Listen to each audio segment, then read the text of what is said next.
అంతే కదా. రాజ్యసభ సభ్యత్వం కూటమిగా పోతే ఎవరైతారు? తెలుగుదేశం కావాలా, కానీ బీజేపీ తరఫున చిరంజీవి గారికి ఇవ్వబోతున్నారని. ఇది నేను ఎందుకు చెప్తున్నానంటే వెంకటకృష్ణ గారు ఇవన్నీ ఊహాగానాలు అనొచ్చు. ఇప్పుడు ఆయన చెప్పిన దాంట్లో, విజయసాయి రెడ్డి చెప్పిన దాంట్లో ఏమన్నాడు? నేను జగన్ గారితో కూడా చెప్పినాను నేను అన్నాడు. కాదండి, ఒక పార్టీ ముఖ్య నాయకుడు పార్టీకి ద్రోహం చేసి పోతుంటే జగన్ అక్కడి నుంచి స్పందించడా? వెంటనే చెప్పి అతను తొలగించినట్టు ప్రకటించండి అని చెప్పడా? అంటే ఇది లాలుచి, ఇది ఇది ఒక రకంగా అండర్స్టాండింగు. ఏమా అండర్స్టాండింగు?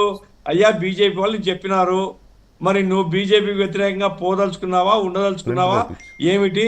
నేను బీజేపీ మాట వింటే మంచిదని అనుకుంటున్నాను అనేది వాళ్ళ మధ్య జరిగినటువంటి ఈ సంభాషణ అయ్యుండొచ్చు. మీరు అన్నదాంట్లో కాదు, మీరు అన్నదాంట్లో లాజిక్ లేకపోలేదు. ఒకవేళ చిరంజీవిని బీజేపీ లోకి తీసుకొని రాజ్యసభకు తీసుకోవాలి అనుకుని బీజేపీ అనుకుంటే వైసీపీ నుంచి ఒకరిని రాజీనామా చేయించి ఆ ఖాళీలో ఈయనని తీసుకెళ్ళ, అదే లాజికల్గా బాగానే ఉంది. కానీ దానికి విజయసాయి రెడ్డి లాంటి వాడిని లేపవసరలే. ఆ మిగతా ఉన్న 7-8 మందిలో ఎవరో ఒకరిని తీయచ్చు. విజయసాయి రెడ్డి లాంటి వాడిని మార్చాలి అంటే మార్చారు అంటే అక్కడ ఏదో ఉంది తేడా. ఇప్పుడు విజయసాయి రెడ్డి గారు, నేను వెంకటకృష్ణ గారు, విజయసాయి రెడ్డి గారు మొదటి నుంచి కూడా జగన్ ముఖ్యమంత్రి ఇక్కడున్నా మొత్తం కార్యభారం అక్కడ రోజు మోడీ దగ్గర కూర్చుంటున్నాడు ఆ రోజు నుంచి ఆరోపించాం మేము. అవును, అత్యంత సన్నిహితుడు. అదే పని మీద ఉంటున్నాడు. ఇప్పుడు ఉండేటువంటి వైసీపీలో అత్యంత సన్నిహితుడు ఎవరంటే విజయసాయి రెడ్డి. కాబట్టి ఇవి ఊహాగానాలు కావచ్చు, రేపు జరగబోయే కాలం నిర్ణయిస్తుంది. ఏమైనప్పటికీ ఆయన సత్యహరిచంద్ర అయితే కాదు. ఆయన ఒకవేళ రాజీనామా చేసుకుంటాడా, వ్యవసాయం చేసుకుంటాడా, ఇంకేం వ్యాపారం, ఆయన ఇష్టం, అది మనమేం కాదనిలేదు.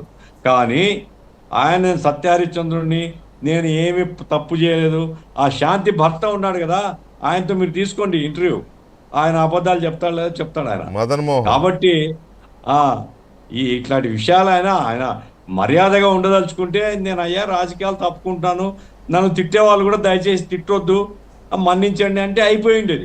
అట్లా కాకుండా నేను చాలా గొప్పవాడిని, నేను హరిశ్చంద్రుడిని అని చెప్తే మాత్రం బాధ అనిపిస్తుంది. రైట్. అయితే నిజంగానే ఇది విజయసాయి రెడ్డి రాజీనామా ఒక బీజేపీ ఉందా అనే చర్చ నిన్నటి నుంచి ఉంది. కానీ ఆయన మరి రాజకీయాలకు మళ్ళీ ఉండలేక వెళ్ళిపోతున్నాను, పూర్తిగా బయటికే అంటున్నాడు కదా అనేది ఒకటి ఉంది. ఆయనే చెప్తున్నాడు ఓపెన్గానే. ఒకవేళ ఇంకొకరిని తీసుకోవాలంటే మరి సాయిరెడ్డిని ఎందుకు రాజీనామా చేయించాలి, ఇంకెవరైనా చేయించవచ్చు అనేది మనం చర్చించవచ్చు.